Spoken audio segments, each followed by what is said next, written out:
जब हम किसी विषय के रूप में किसी का अध्ययन करते हैं तो हमें यह समझना बहुत जरूरी है कि यह विषय है क्या, क्यों पढ़ना पड़ रहा है, आयोग इसके बारे में पर्टिकुलर सवाल क्यों पूछ रहा है, अगर पूछ रहा है तो क्यों पूछ रहा है, क्या जानना चाहता है, क्या आयोग की मंशा है।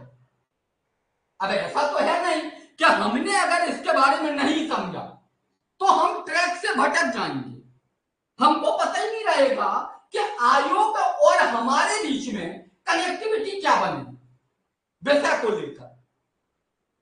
मेरी बात को आप लोग समझ रही हैं कि विषय को लेकर हमारे और आयोग के बीच में संबंध किस तरीके से स्थापित होने चाहिए।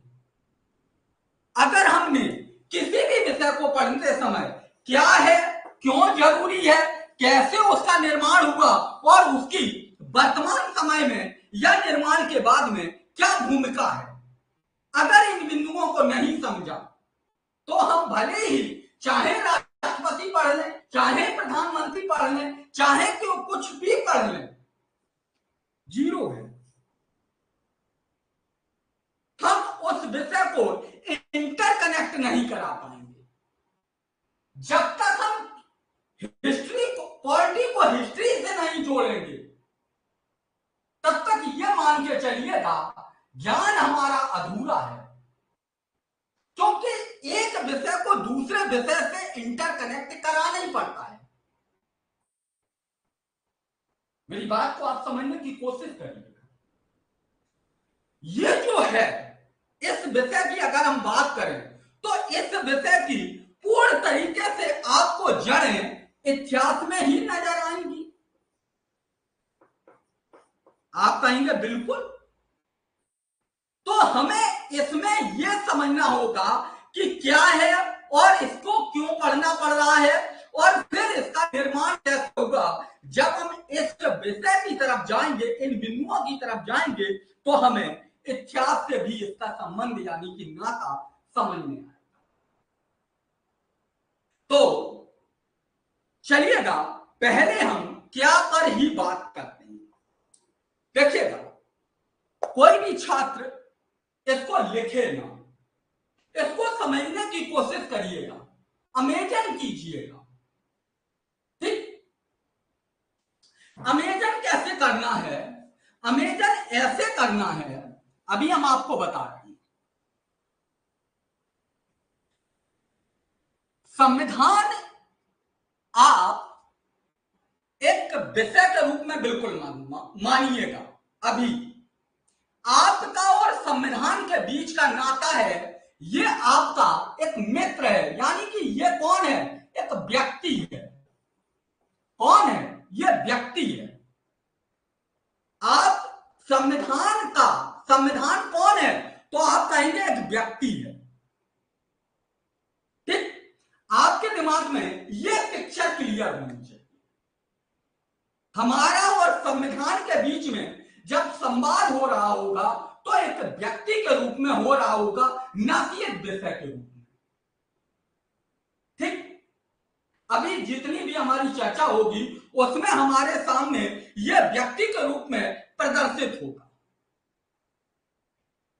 अब देखिएगा, जब हम क्या यानी कि इंट्रोडक्शन, इसके इंट्रोडक्शन के ऊपर जाते हैं तो हमने इंट्रोडक्शन का मतलब क्या होता है, एक सामान्य सा परिचय, यही होता है। अगर आपसे पूछ लिया जाए आपके बारे में, यानी कि आप क्या हैं, तो आप एक सामान्य सा परिचय बताएंगे जो आपका स्ट्रॉन्ग पावर होगा, वही तो बताते हैं। जो आपका स्ट्रॉन्ग पावर होगा, जो आपकी एक मुख्य विशेषता होगी, बात उसी की करेंगे, बात उसी की करेंगे। आपसे पूछ लिया जाए सामान्य तौर पे क्या आप क्या हैं, तो इसमें जो भी छात्र हमारे साथ में सभी लोग मुझे लगता है टीचर ही हैं। आप लोग क्या कहते हैं, आई एम टीचर, मैं टीचर हूं, यही तो बताएंगे। जो आपके अंदर एक विशेष होगा उसी को आप प्रदर्शित करेंगे। अब जैसे संविधान क्या है ये पूछ लिया जाए कभी भी आपसे, तो आप क्या कहते हैं, या किताबों में जो लिखा होता है उसमें क्या लिखा होता है? किताबों में लिखा होता है लिखित कानूनी दस्तावेज है, यही लिखा होता है, लिखित कानूनी दस्तावेज। यही बात अगर एक तरीके से हम देखें संविधान क्या है, इसका इंट्रोडक्शन इतनी ही बात से है। आपने भी पढ़ा होगा, पढ़ा है? आप कहेंगे यस, हम लोगों ने सबने अध्ययन के दौरान में यही पढ़ा। अब यहां पर अगर आप गौर करें तो ये जो लिखित शब्द है ये कई प्रकार के जहन में प्रश्न उठा रहा है, कई प्रकार के कानूनी लिखित दस्तावेज है। अगर हम इस कानून की बात करें तो इस तरीके से अगर इतने को अगर हम संविधान के रूप में परिभाषित कर दें तब तो ये जीरो हो गई परिभाषा। आप कहेंगे कैसे, ये बताओ। हम लोग अपने घर में भी टाइम टेबल बनाते हैं, नियम बनाते हैं, कानून बनाते हैं या नहीं? आप कहेंगे बिल्कुल, दैनिक दिनचर्या में हम लोग अपने घर में टाइम टेबल, नियम कानून सारी चीजें बनाते हैं। अपने परिवार को चलाने के लिए नियम कानून बनाते हैं, एक समाज को चलाने के लिए हम नियम कानून को बनाते हैं।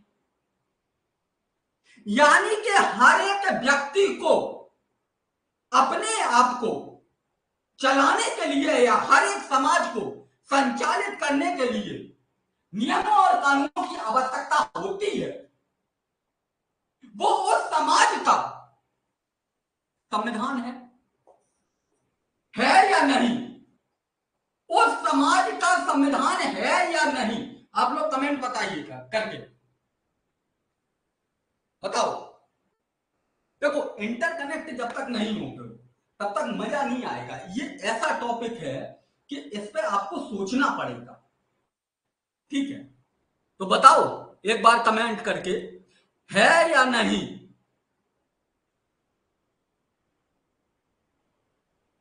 हाँ,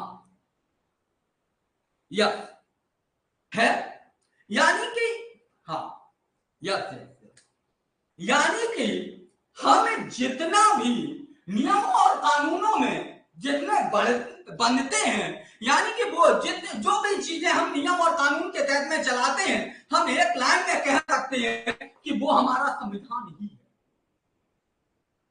संविधान ही है और कुछ नहीं है।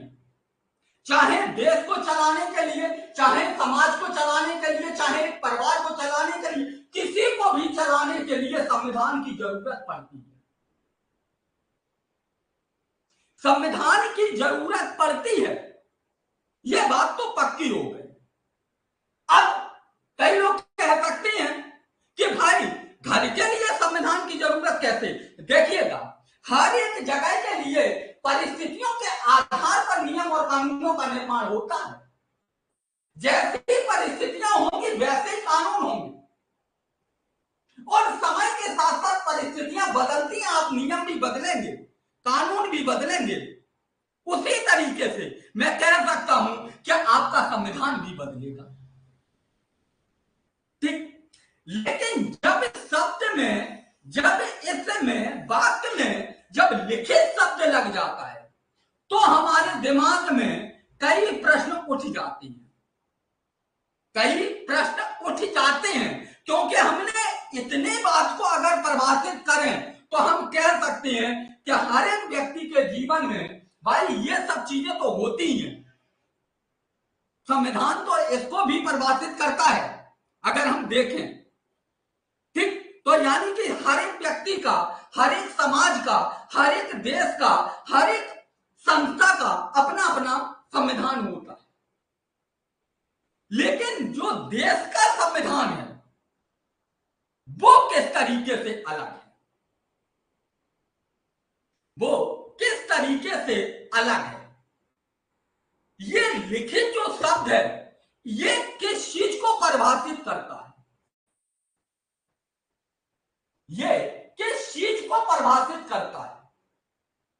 अगर आप लोगों ने पढ़ा होगा, कई लोग इसको बहुत अच्छे से जवाब भी देते हैं कि लिखित कानूनी दस्तावेज होता है। लिखित शब्द में ही पूरा संविधान की व्याख्या छुपी हुई है, पूरी व्याख्या। अगर आप सिर्फ इतना कह दें कानूनी दस्तावेज होता है, तब आपसे कई प्रश्न खड़े हो जाएंगे। जैसे कि अभी हमने आपको आपके सामने चीजें प्रदर्शित की। कानूनी दस्तावेज तो कहीं भी दिया जा सकता है, तो उसे हम देश का संविधान नहीं कहेंगे। ठीक, आपके घर में भी नियम कानून बने होंगे, उसको हम संविधान के रूप में देख सकते हैं, लेकिन संविधान नहीं है। ठीक, जब हम संविधान की बात आएगी तो हम लिखित शब्द को जरूर हम आगे लगाएंगे, और जैसे ही लिखित शब्द बनता है, लगता है, वैसे ही कई प्रकार के प्रश्न चिन्ह हमारे जहन में खड़े हो जाते हैं, यानी कई प्रकार के सवाल खड़े हो जाते हैं। नंबर एक, लिखित शब्द का मतलब होता है फेडरल सिस्टम होगा। क्या होगा? संघात्मक ढांचा होगा, संघात्मक ढांचा होगा। क्यों होगा, कैसे होगा, क्या होगा, इस पर भी हम चर्चा करते हैं। देखिएगा, जहां अगर हम ये बात करते हैं कि लिखित में क्या होगा, पहली बात, संघात्मक से छोड़ो, पहली बात उस देश के जो नागरिकों के जो फंडामेंटल राइट्स यानी कि मूल अधिकार होंगे, क्या होंगे? फंडामेंटल राइट्स, मूल अधिकार होंगे, जो किसके द्वारा दिए गए हैं? संविधान के द्वारा दिए गए हैं, उनकी गारंटी लेता है संविधान, गारंटी लेता है। इस लिखित का सबसे पहला अगर हम देखें जाके, तो जो संविधान के द्वारा फंडामेंटल राइट्स दिए गए हैं, वह उस देश के नागरिकों की गारंटी लेता है कि हम आपका कल्याण करेंगे, लिखित तौर पर कहता है। हमने क्या बोला था? संविधान आपके लिए क्या है? व्यक्ति है। आपको क्या मानना है? व्यक्ति मानना है। संघात्मक वाले को छोड़ दीजिएगा, अभी हम इसी विषय को और अच्छे से क्लियर करते हैं। कैसे? देखो,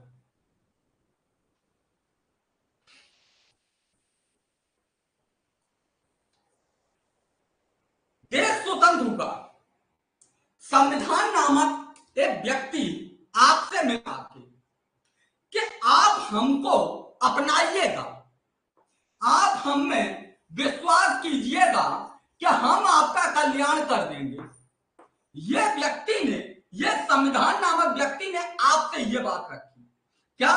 कि हम आपका कल्याण कर देंगे, हम आपका कल्याण कर देंगे। आपने उससे कहा कि हम कैसे विश्वास कर लें कि आप हमारा कल्याण कर देंगे। उसने कहा कि देखिएगा, कई चीजें हैं समाज में, आपके समाज में, या आप जैसे घर में रहती हैं, अब घर में भाई 4 भाई हैं, तो चारों भाई के अलग अलग विचार होंगे। कोई धर्म के नाम पर, कोई भाषा के नाम पर, कोई क्षेत्र के नाम पर, कई आधार पर आपके और उनके मतभेद हो सकते हैं। यही हमारे देश में था। जब हमारा देश आजाद हुआ यानी कि स्वतंत्र हुआ, तो हमारे देश में क्या नागालैंड के जो लोग हैं, उसी तरीके से क्या उत्तर प्रदेश के लोगों की संस्कृति, समाज, भाषा एक है? आप कहेंगे नहीं, अलग अलग है, भेदभाव है। लेकिन भारतीय संविधान में नागालैंड के लोगों को भी और उत्तर प्रदेश के लोगों को भी विश्वास दिलाया कि हम आपका कल्याण कर लेंगे, आप हमको एक्सेप्ट करिएगा, अपनाइएगा। नागालैंड के लोगों ने, उत्तर प्रदेश के लोगों ने, बिहार के लोगों ने, महाराष्ट्र के लोगों ने इनसे कहा, किनसे? संविधान से, कि हम आप पे कैसे विश्वास कर लें। कैसे विश्वास कर ले, भरोसा कैसे कर ले। ये व्यक्ति कह रहे हैं, इन्होंने कहा कि देखिएगा, व्यक्ति के कल्याण के लिए 3 चीजों की आवश्यकता होती है। इस व्यक्ति ने इनसे कहा कि व्यक्ति के कल्याण के लिए 3 चीजों की आवश्यकता होती है और वो हमें पूरी तरीके से पता है। जैसे हम आप लोगों से कह देते हैं कि यूपी पीसीएस के एग्जाम को क्रैक करने के लिए आपको हिस्ट्री, पॉलिटिक्स, ज्योग्राफी, इकोनॉमिक्स और एनवायरमेंट जैसे सब्जेक्टों को अध्ययन कर लीजिए, आप प्री क्वालिफाई। इसी तरीके से संविधान ने इन व्यक्तियों से कहा कि व्यक्ति के कल्याण के लिए 3 चीजों की आवश्यकता होती है और ये हमको बहुत अच्छे से पता है। क्या क्या? उसने कहा समानता, उसने कहा स्वतंत्रता, उसने कहा न्याय। क्या क्या? स्वतंत्रता, समानता, न्याय। ये 3 चीजें हम आपको दे देंगे। जब तक समाज में समानता नहीं होगी तब तक वह समाज एक सुदृढ़ समाज नहीं हो सकता। इसलिए संविधान नामक व्यक्ति कहता है कि हम किसी प्रकार का समाज में भेदभाव नहीं होने देंगे। जो आपके यहां पर जिन आधारों पर भेदभाव हो रहा है, पुरातन काल से चला आ रहा है, उसको हम खत्म कर देंगे। जैसे कि जाति के आधार पर, जैसे कि धर्म के आधार पर, जैसे कि लिंग के आधार पर, जैसे कि स्थान के आधार पर, जन्म स्थान के आधार पर, इन सब आधारों से हम भेदभाव खत्म कर देंगे। हम सबको इक्वल कर देंगे। उसने ये वादा की और उसने कहा कि अगर ये भेदभाव खत्म हो जाएगा तो समाज यानी कि आपका कल्याण हो जाए। आपने कहा ठीक है, हमने ये बात तो मान ली। उसने कहा कि दूसरा क्या है, तो उसने कहा स्वतंत्रता। क्या होनी चाहिए? स्वतंत्रता, यानी कि फ्रीडम, सबको आजादी होनी चाहिए। हम आपको वो देंगे, हम आपको वो देंगे। हम जानते हैं आपके जहन में कई प्रकार के सवाल उठ रहे हैं, उनको हम खत्म कर देंगे, आप निश्चिंत रहिए। ठीक, वो हम जानते हैं। हाँ ठीक। इसके बाद में उसने कहा न्याय। क्या देंगे? हम न्याय देंगे। कैसा न्याय? सामाजिक, आर्थिक, राजनीतिक, ये 3 प्रकार, 3 चीजें हम दे देंगे आपको। और अगर ये 3 चीजें आपके पास में आ गई तो आपका हम गारंटी से कह रहे हैं कल्याण हो जाएगा। उसने कहा कि ये 3 चीजें देने के बाद में हम आपको भरोसा दिला रहे हैं, गारंटी दिला रहे हैं कि आपका कल्याण हो जाएगा। आपने कहा ठीक है, हमने आपकी बात मान ली, लेकिन आप तो आज हैं, कल नहीं है। वादा आपने कर दिया और वादा के बाद में आप चले गए। आप तो अदृश्य हैं, आप तो भगवान रूपी हैं, आप तो माया रूपी हैं। आज हमको आपने भरोसा दिलाया, कल आप चले जाएंगे तो हम कहां खोजेंगे? आप तो अदृश्य हैं। उसने कहा कोई दिक्कत नहीं, हम आपको यह भी भरोसा दिलाते हैं कि हमारी जो निगरानी कौन करेगा। हमने जो भी आपको बातें बोली हैं, जिन बातों की हमने गारंटी ली है, उसके लिए हम एक दृश्य चीज, जो दिखने वाली चीज है, उस पे हम आपको किए दे रहे हैं, यानी कि आपको टिका दे रहे हैं। अगर किसी प्रकार का आपका इनका किसी रूप में हनन होता है तो आप सीधा उस संस्था के पास में जाइएगा, यानी कि न्यायपालिका के पास में जाइएगा।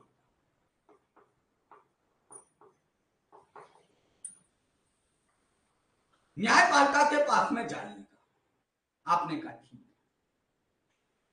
व्यक्ति और संविधान के बीच में ये जो कॉन्ट्रैक्ट हुआ है, इसीलिए लिखित कानून का निर्माण किया गया। पहली बात आप लोगों को क्लियर हुई। अभी हमने किसकी बात की? व्यक्ति और संविधान के बीच में कॉन्ट्रैक्ट, जो संवाद हुआ है, उसकी बात की है, ठीक। और कुछ अभी हमने न राज्य और संविधान के बीच में, स्टेट और कॉन्स्टिट्यूशन के बीच में क्या संवाद हुआ है, उसकी बात नहीं की है। अभी केवल और केवल लिखित दस्तावेज होने का पहला कारण बताया है, वो हमने किसके परिप्रेक्ष्य में बताया है? तो आप कहेंगे संविधान और व्यक्ति के परिप्रेक्ष्य। क्लियर है? और मुझे ऐसा प्रतीत होता है कि ये बात आपको क्लियर होगी। आप ये पॉइंट अगर आप सामने वाले को रख देंगे, सामने वाला समझ जाएगा कि बहुत अच्छे तरीके से, बारीकी से संविधान का अध्ययन किया है। ये बात मैं आपको विश्वास से बता रहा हूं। बताइएगा, इतनी बात क्लियर है? यस? अच्छा, चलिएगा अब हम दूसरी तरफ जानते हैं। कहां?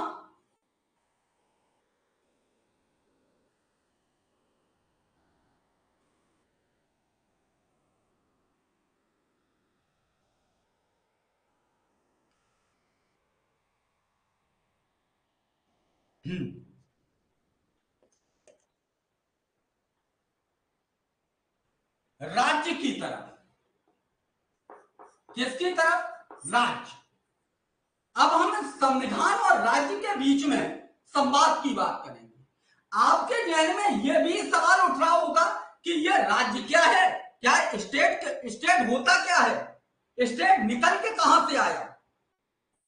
स्टेट और व्यक्ति के बीच में संबंध क्या है? चलिए थोड़ा पीछे चलते हैं।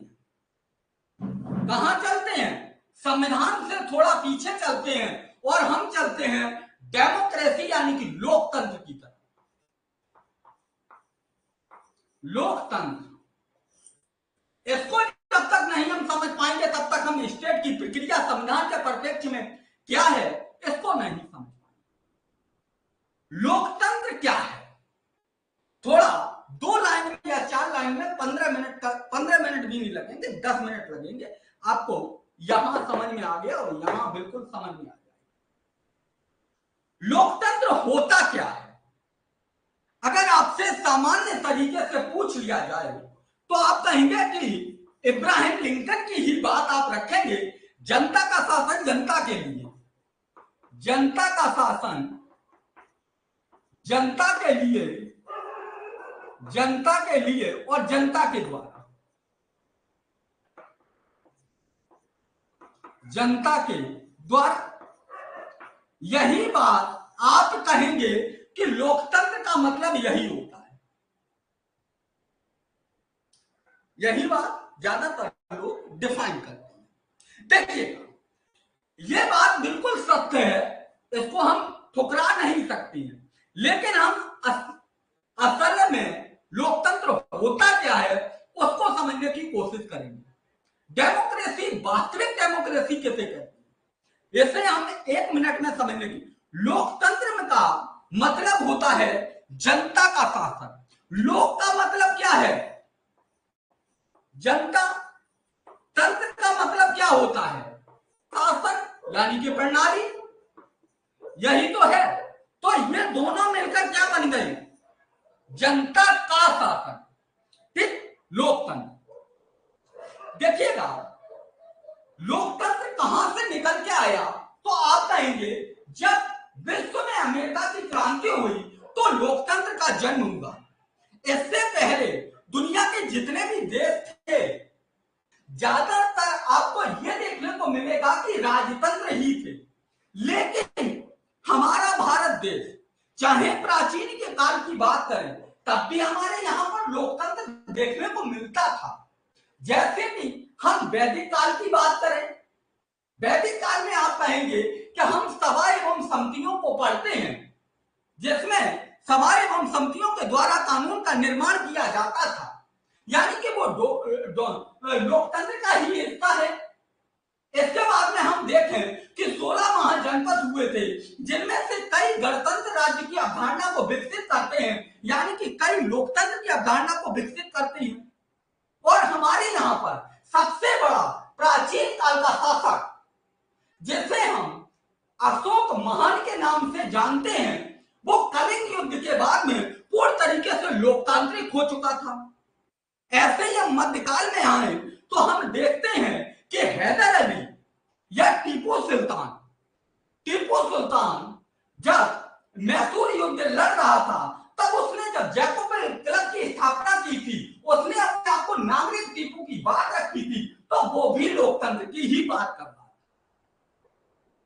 है। ऐसा नहीं है कि हमारा देश संविधान के निर्माण के बाद ही लोकतांत्रिक हुआ, नहीं। हमारे यहाँ प्राचीन काल में, हमारे यहाँ मध्यकाल में कई ऐसे राजा देखे गए जो लोकतांत्रिक थे। ठीक। अच्छा, लोकतंत्र में हमने बताया कि जनता का शासन। जनता क्या है? तो आप कहेंगे कि लोकतंत्र का मतलब है कि जनता के पास में ही क्या क्या चीजें हैं। तो आप कहेंगे अधिकार एवं शक्तियां हैं। जनता के पास में लोकतंत्र, जिस देश में लोकतांत्रिक शासन होगा, उस देश में जनता के पास में अधिकार, और दूसरा क्या होगा? पहले नंबर पर अधिकार, दूसरे नंबर पर शक्ति। जब लोकतांत्रिक शासन व्यवस्था में जब भी आपसे पूछा जाए तो आप कहेंगे कि जनता के पास में अधिकार एवं शक्तियां होती हैं। ठीक। यानी कि जनता ही पावरफुल है, जनता ही पावरफुल है। अब ये बताओ कि अगर जनता के पास में अधिकार एवं शक्तियां दोनों हैं, तो जो व्यक्ति ज्यादा पावरफुल होगा, यानी कि शक्तिशाली होगा, वह कमजोर व्यक्ति का शोषण करेगा। यस या नो? आप लोग बताइए, यस या नो? लोकतंत्र में हम आपको बता रहे हैं कि जनता के पास में अधिकार एवं शक्तियां होती हैं, लेकिन जिसके पास में ज्यादा शक्ति होगी, ज्यादा पावरफुल होगा, वह कमजोर व्यक्ति का शोषण करेगा। आप कहेंगे बिल्कुल करेगा, बिल्कुल करेगा। ठीक, बिल्कुल करेगा अंसारी जी। अब ये बताओ कि आप तो भाई शक्तिशाली हैं, हम कमजोर हैं, हम कमजोर व्यक्ति हैं, आपने हमारा शोषण किया, आप हमारा शोषण करेंगे। शोषण का मतलब अधिकारों का हनन करेंगे, अधिकारों का हनन ही तो करेंगे। अभी हमने आपको बताया था कि संविधान ने हमको अधिकार दिए हैं, और संविधान कहता है कि अगर कोई अधिकारों का हनन करता है तो हम न्यायपालिका का दरवाजा खटखटाएंगे। ठीक। अभी हम पीछे ही तो बात करके आए थे। यस या नो? आप कहेंगे बिल्कुल। जब भी शोषण होता है तो केवल और केवल शक्ति का नहीं होता है, अधिकारों का होता है। कोई भी शोषण करेगा। यहां पर एक संविधान नामक व्यक्ति आया और लोकतंत्र से उसने कहा कि ऐसा करिएगा, अगर हमने अधिकार एवं शक्तियां दोनों ही राज्य व्यक्ति को दे दी तो व्यक्ति का विकास नहीं हो पाएगा। तो व्यक्ति का विकास बिल्कुल नहीं हो पाएगा। हमें केवल और केवल व्यक्ति को क्या देना है? तो अधिकार देना है। क्या देना है? अधिकार देना है। यानी कि यह शक्ति, संविधान कह रहा है लोकतंत्र से कि आप जनता को अधिकार एवं शक्तियां दोनों दे रहे हैं, अच्छी बात है। आप सोच रहे हैं कि ऐसे मायने से ये दोनों व्यक्ति हैं, ये भाई साहब और ये भाई साहब, दोनों भैया ही भैया हैं, ऐसे समझो। ठीक। इन्हें भैया ने कहा कि जनता के कल्याण के लिए हमें अधिकार एवं शक्तियां दोनों देनी है जनता को। ये भाई साहब तुरंत बोले कि ये बताओ आप अधिकार एवं शक्तियां दोनों दे देंगे, जो ज्यादा पावरफुल होगा वह दूसरे का शोषण करेगा, इससे तो जनता का कल्याण हो ही नहीं सकता। तो इन्होंने कहा क्या सॉल्यूशन है? इन्होंने कहा सॉल्यूशन है क्या? सॉरी, शक्ति कहां दे दी जाए? इन्होंने कहा राज्य के पास में। राज्य का मतलब यहां समझिए देश, राष्ट्र या सत्ता को समझ लीजिएगा, या समझ लीजिए सत्ता को। किसको? सत्ता को दे दी जाए। शक्ति किधर दे दी जाए? सत्ता को। व्यक्ति के पास सिर्फ और सिर्फ अधिकार होने चाहिए, राज्य के पास में क्या होनी चाहिए? शक्ति होनी चाहिए, पावर होनी चाहिए। हाँ, यस। तो शक्ति कहां जाएगी? तो लोकतांत्रिक देशों में कभी भी आपसे पूछा जाए कि लोकतंत्र का एक मिनट, लोकतंत्र का मतलब क्या होता है, इस लाइन को बताने से पहले आप ये बात जरूर बता देना कि लोकतंत्र का मतलब होता है जनता के पास में अधिकार और राज्य के पास में शक्तियां, जिसके तहत में बेहतर शासन का संचालन चल सके। और इसी बात को डिफाइन इब्राहिम लिंकन ने किया था। जनता का शासन है, यानी कि जनता के ही अधिकार एवं शक्तियां हैं, लेकिन जनता के लिए ही किया जाएगा, क्योंकि जनता ही का कल्याण करना है और जनता ही के द्वारा होगा। यानी कि जनता अपने अधिकारों का प्रयोग करते हुए राज्य को शक्ति देगी। ठीक, ये है। इसी बात को इब्राहिम लिंकन ने बात रखी।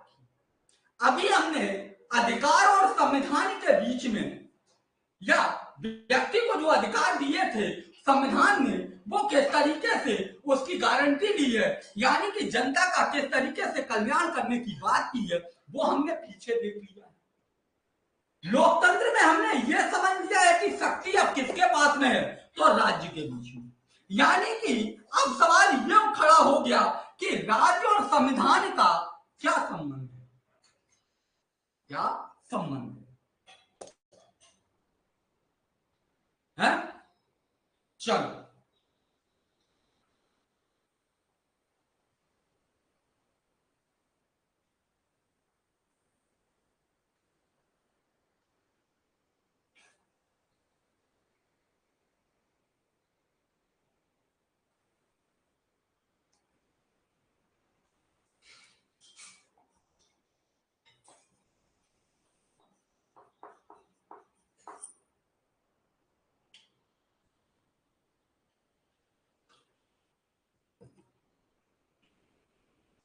कभी बोला था एनसीईआरटी पढ़ के आना।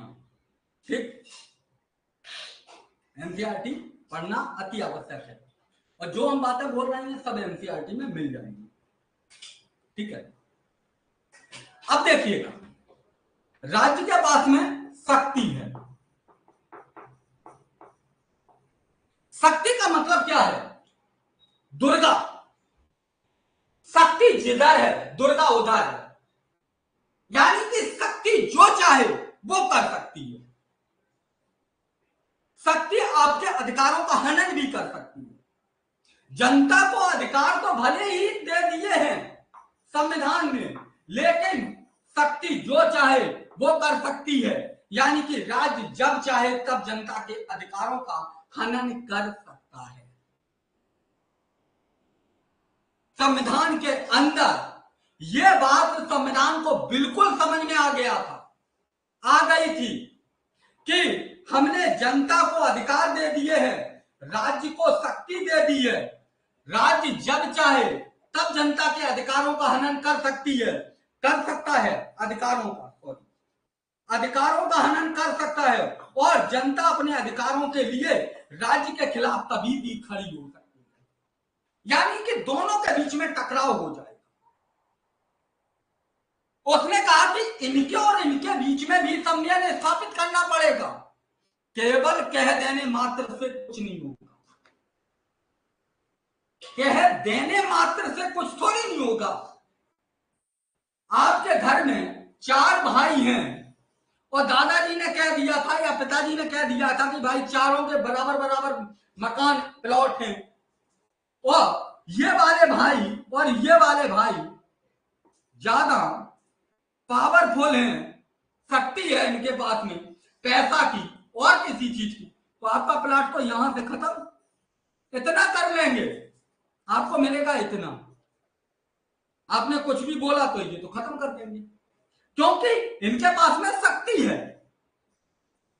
आपके पास में पिताजी के द्वारा दिया गया अधिकार था, उसका शोषण हो गया, हो सकता है या हो गया,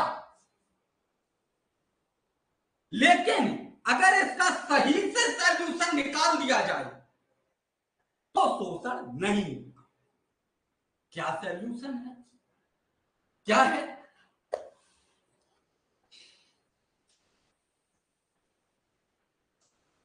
मजा आ रहा है गुरु या नहीं?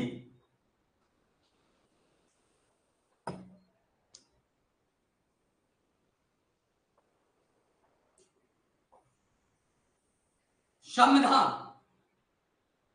संविधान ने कहा कि हम टकराव नहीं होने देंगे। किसके किसके बीच में? जनता और राज्य के बीच में। क्या करेंगे?